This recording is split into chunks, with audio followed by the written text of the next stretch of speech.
Assalamualaikum warahmatullahi wabarakatuh. Selamat sore teman-teman semuanya. Apa kabar Anda di hari ini? Saya harap kalian masih dalam keadaan sehat walafiat dan selalu dalam lindungan Allah Subhanahu wa taala. Nah, di video kali ini saya akan infokan tentang pengalaman ketika gagal bayar di aplikasi pinjaman online cash cepat. Dan ini terjadi beberapa tahun yang lalu sebelum munculnya aturan dari Otoritas Jasa Keuangan tentang persentase bunga di pinjaman online menjadi maksimal 0,3% per hari untuk pinjaman konsumtif. Jadi hal ini terjadi beberapa tahun yang lalu. Nah, buat teman-teman yang saat ini mungkin ada yang pernah menggunakan pinjol cash cepat, silahkan kalian bisa tuliskan pengalaman kalian di kolom komentar. Perlu kalian ketahui, pinjol cash cepat ini merupakan salah satu perusahaan pinjaman online yang sudah legal dan terdaftar di Otoritas Jasa Keuangan. Dalam prakteknya, cash cepat ini menerapkan tenor 30 hari, 60 hari, 90 hari, dan periode pembayarannya itu per 30 hari sekali. Jadi tidak ada periode pembayaran per 15 hari sekali. Nah, buat teman-teman yang mungkin saat ini ada yang masih menggunakan pinjol cash cepat, atau mungkin ada yang menggunakan pinjol cash cepat ini dari tahun 2020, 2021, sampai 2023. Kalian boleh berbagi pengalaman, dituliskan di kolom komentar. Siapa tahu pengalaman kalian akan bermanfaat buat teman-teman yang lain yang saat ini masih dalam situasi kepanikan karena mengalami telat bayar atau gagal bayar di pinjaman online cash cepat. Nah, pada tahun-tahun sebelumnya, sebelum tahun 2024 ini, pinjol cash cepat saat meminjam uang 2 juta rupiah itu yang dicairkannya 2 juta rupiah, dan kalau misalkan kalian memilih tenor 3 bulan itu bisa dicicil, dan awalnya bisa juga pinjol cash cepat ini memberikan option untuk periode pembayaran per 30 hari. Jadi kalian bisa sekali bayar di saat pinjam uang 2 juta rupiah, bisa sekali bayar di hari ke-30 sejak pencairan dana yang kalian pinjam tersebut.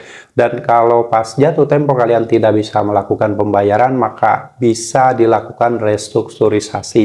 Ini terjadi beberapa tahun yang lalu ya, bukan tahun 2024. Bisa restrukturisasi, pinjam 2 juta, bisa dicicil, bisa dibuat 2 bulan, 3 bulan, 4 bulan, dan seterusnya. Jadi kalian mungkin boleh dibilang bisa dikasih keringanan oleh pihak cash cepat. Cuman tetap kalau misalkan kalian sudah merasa tidak mampu lagi membayar utang di pinjol cash cepat, jangan berusaha membayar utang tersebut dengan cara-cara yang tidak benar, yaitu dengan cara membayar biaya perpanjangan, dengan cara membayar biaya cicilan, lalu kalian juga membayar utang di pinjol cash cepat itu dengan cara membuat utang baru, menggali lubang tutup lubang, dan sebagainya. Karena hal itu bukan menyelesaikan masalah, justru kalian akan semakin terjerat dalam lingkaran hutang yang tidak akan mungkin terlunasi. Makanya buat teman-teman semuanya, saat menggunakan pinjol cash cepat dan saat jatuh tempo tidak mampu lagi membayarkan pinjaman online di cash cepat tersebut, solusinya hanya satu, yaitu gagal bayarkan utang kalian.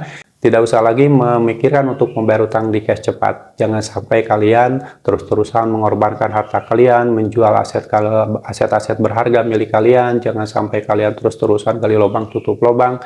Itu akan semakin menyengsarakan kalian, dan kalian hartanya akan dimiskinkan perlahan-lahan oleh pinjaman online. Dan buat teman-teman yang mungkin pengalamannya berbeda, silahkan tuliskan di kolom komentar. Dan saat kalian mengalami telat bayar atau gagal bayar di cash cepat itu, pola-pola penagihan atau cara-cara penagihan DC pinjol cash cepat itu bervariasi. Ada yang melakukan penagihan melalui telepon, melalui chat WhatsApp, dan juga melalui SMS. Tidak ada penagihan cash cepat yang dikirimkan melalui email. Itu pengalaman saya dulu. Mungkin pengalaman kalian juga berbeda.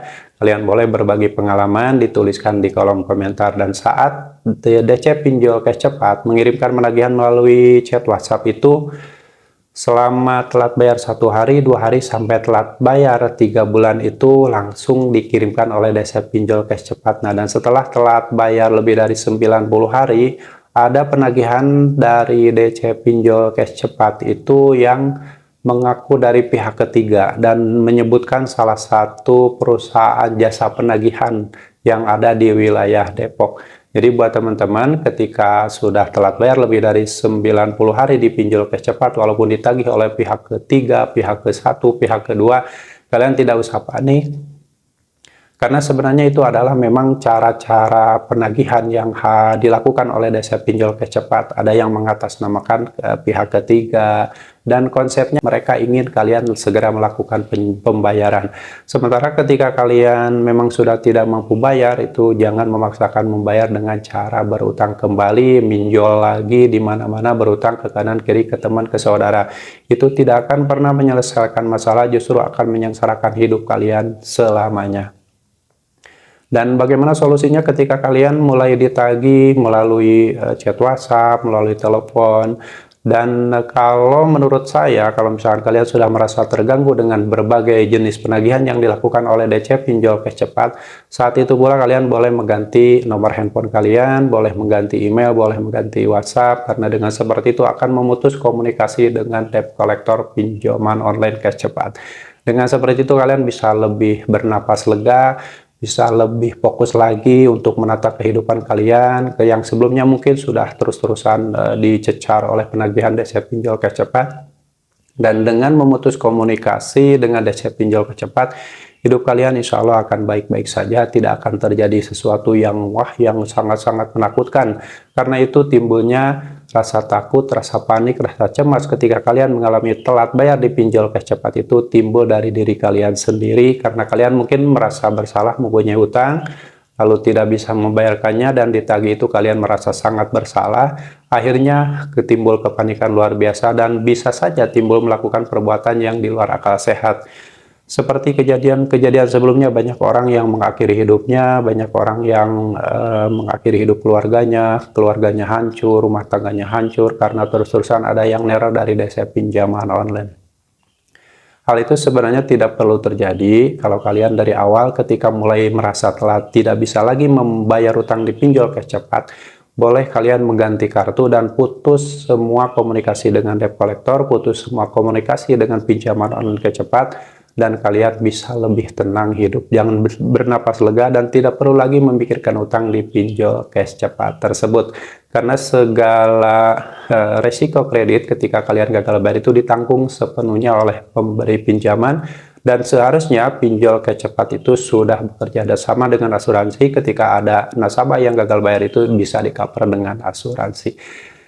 Oke teman-teman, sekali lagi buat teman-teman semuanya yang mungkin pengalamannya berbeda dengan yang saya alami dulu, boleh kalian berbagi pengalaman dengan menuliskan di kolom komentar. Siapa tahu pengalaman-pengalaman kalian juga akan lebih berharga dan mengedukasi teman-teman yang lain yang saat ini masih kepanikan karena setiap hari masih ditagih dan diteror oleh DC pinjaman online cash cepat. Solusinya bagaimana ketika kalian sudah sulit, tidak mampu lagi membayar utang di pinjol cash cepat itu, yaitu kalian bersikaplah bodo amat atas semua yang akan terjadi, karena dengan seperti itu kalian akan bebas dari jeratan utang pinjaman online. Tidak perlu lagi memikirkan utang di pinjol, tidak perlu lagi memikirkan tagihan-tagihan dan ancaman-ancaman yang dilontarkan oleh DC pinjol cash cepat.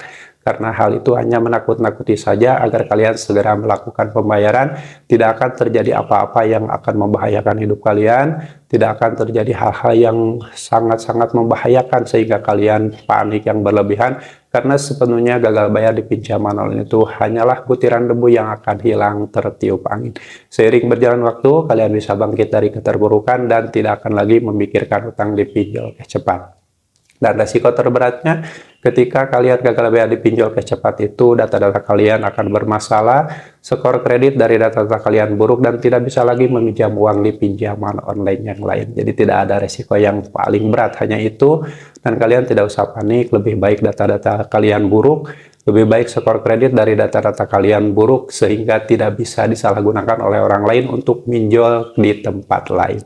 Oke, buat teman-teman tetap semangat. Yang saat ini kalian mungkin masih dalam situasi telat bayar atau gagal bayar di pinjol cash cepat, bangkitlah dari keterpurukan, jangan lagi memikirkan utang di pinjol cash cepat, karena itu akan semakin menghancurkan pikiran kalian.